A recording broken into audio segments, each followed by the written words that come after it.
What is going on, everybody? We're back with another review, and this time we are reviewing Season 1, Episode 6 of The Terror. It is called A Mercy. This was directed by Sergio Mimica Gazan, written by Vinny Wilhelm, and was released April 23rd, 2018, and had a 0.92 in the ratings. That's 0.92 million. So not quite a million. The next episode almost gets up to 1 million, and then that is the last time it's in the nines for good, because it gets down to the 0.36 by the end of season 2.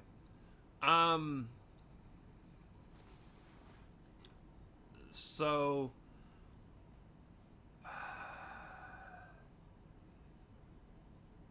this is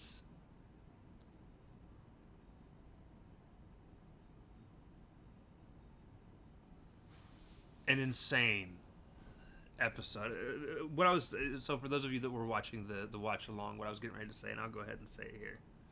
This is your very traditional horror TV show drama episode that strings you along with a lot of stuff that just upon watching feels boring, but it's there to tell stories of individual characters, and then the episode ends with something so crazy it makes you want to watch the next episode. Like, The Walking Dead is extremely notorious for this. And I love The Walking Dead. I'm not knocking it, guys. Not at all.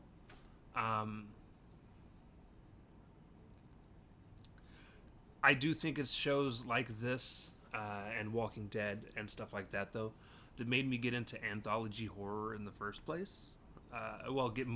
Get back into it. I was always a fan growing up of like Tales from the Crypt, things like that. But I got into The Walking Dead, and while I love the show. I love what they did with it. I even went back and read the comics. I love the graphic novels and comics that it's based off of as well. You do kind of get this dragging feeling through some of it.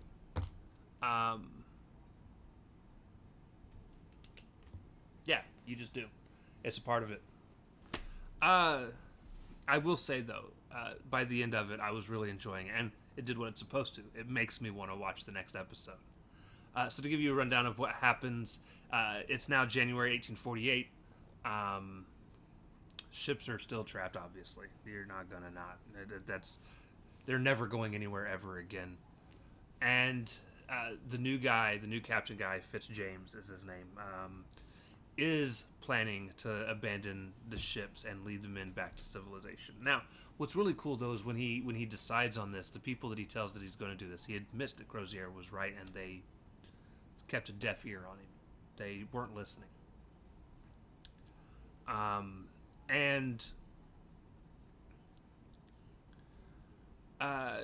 When he decides he's going to do this, the guy tells him we need to give them, because he gets into a conversation. It's the guy that lost his leg in the last episode. They get into a conversation, and he asks him what he meant by what he said at the end of the last episode. And he says, during the last episode, and basically he says, the things that you read in the book of this specific journey that they were on before this didn't necessarily go the way that they had thought. And the big problem with long stretch of journeys like that, where you got limited food, and so many people or whatever, the big problem is mental. People can't handle it mentally.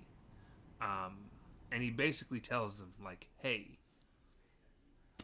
if we're going to do this, we got to get people prepared to have to deal with this mentally. So they set up this carnival, and they build this carnival. It's like a half a mile from the boats, and like they set up the tents. They have the British flag flying high, and they're prepping everything. They get costumes and masks, and they put liquor throughout the tents and mazes and all this other fun stuff, and they build it up to be like a legit carnival. And while all of this happens,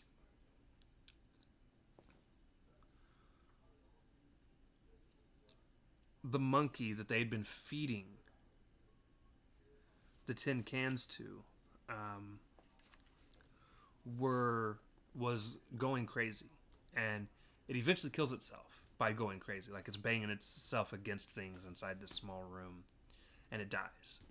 And they, upon examining, he sees the basically lead poisoning that he's getting in his mouth, and he approaches and tells the surgeon, "Hey, um, just to let you know, I've been feeding the monkey preserves that we've had stashed away, and it's developed." He tells it it's developed lead poisoning, and everyone is getting lead poisoning, like from all eating all this. Like he found out why the company that did the cans were so cheap to use in the first place. Um, the doctor, the surgeon, then tells the guy he has a plan for this. Um, and we see Crozier recovering from his DTs and finally able to function. And he goes to the tents to watch the carnival because he wants to experience that with his men now that he's finally able to function a little bit. And he gets in, and you can honestly see that on one hand he's happy that the men are having fun, but on the other hand he's also a little disgusted in the way that they're acting. And while all this is happening, the lady Silence, sings this song for what it looks like and appears to be hours. And she's trying to basically be the leader of this Toonbach thing, whatever the fuck it's called. Hold on, let me see if I can find the name of it again. Yeah, Toonbach. I actually got it right. Let's go. And things are just like it finally shows up. They come face to face, and then she cuts out her tongue, which her dad had his tongue cut out, and that's a part of becoming one, being a shaman and leading the Toonbach. She cuts out her tongue, and then that's the last time you see of her until towards the end. So we get back to the carnival. The captain is walking around seeing everybody, and he sees the guy that's been leading in his place, and he said that the carnival was his idea. And he said, and basically the reason he gave was, we realized we're gonna have to walk, and I wanted to give them something to put them in a good mood to prepare for it. And the captain goes, "Okay, gather all the men. At least they should know." And they gather everybody around, and he starts to give this speech talking about, we're all eager to get back home. We're all eager to get back to our homes. That we built you built this carnival as a representation of home. And he gives this emboldened speech to raise everyone's spirits. But while this starts to happen, the doctor, or the surgeon, his plan was to basically kill everybody. So he goes through and starts dumping gas and alcohol throughout all the tents where no one else is at, and he's just dumping it, and he lights it on fire, and that all catches on fire. But of course those are off to the side, so nobody sees that yet. He walks into the main area during the speech, and while this is all happening, Lady Silence shows up. And before the surgeon actually gets out, Lady Silence shows up, and she's got blood dripping down her mouth. And Dr. Goodman, or Goodyear, or whatever his name is, he's the guy that his good sir, Mr. Good Sir, catches her. She starts to fall, and she's like, "Did you do this to yourself?" And she didn't answer. Obviously she can't. She hasn't got a tongue anymore. And then as that happens, the surgeon comes around the corner, and he dumps gas all over himself, and Crozier's like, "Stop that man." And he lights himself on fire. He walks forward and collapses and dies, and they put him out with the thing, and it erupts into pure chaos. People are trying to escape, get out the tent, so forth and so on. The surgeon had tightened up all the entrances with rope so they couldn't get out. The only person, obviously other than the people that were sick and didn't actually make it because they're dying basically, Um, the only person that wasn't in the tent when all the shit went down because he was too busy being mischievous doing his own thing. And you aren't really sure what he was doing. Is um,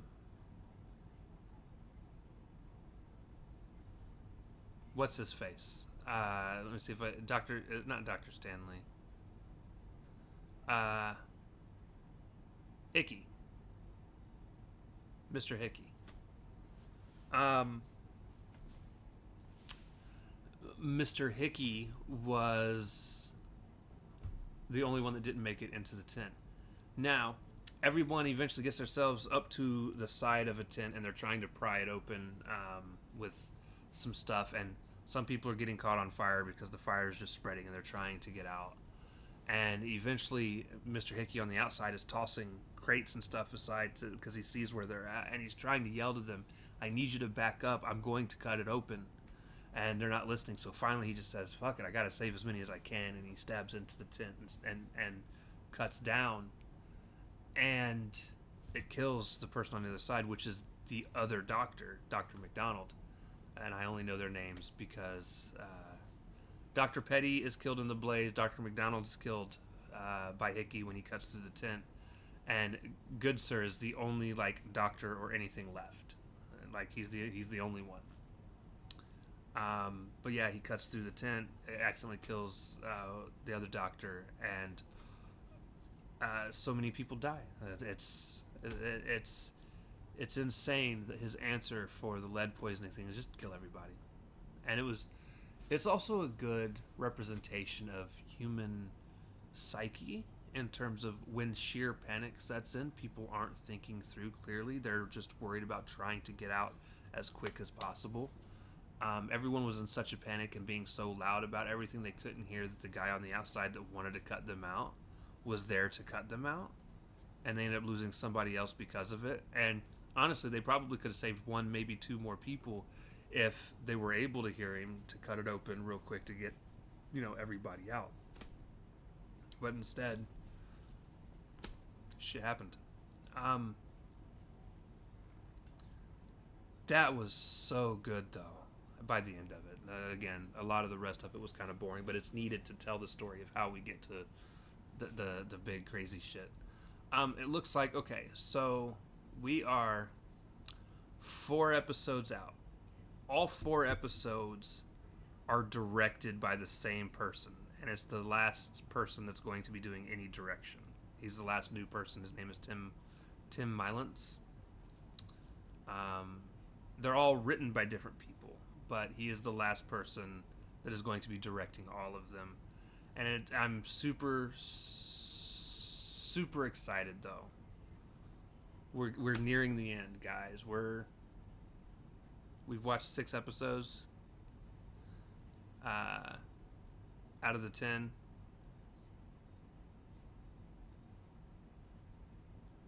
So we're 3/5 of the way through. I'm just 2 more nights and we'll be done with this series. 2 more nights of recording. It's not 2 nights for you guys. You guys only get 1 episode a day. But I'm really enjoying this now. It's got my attention. So,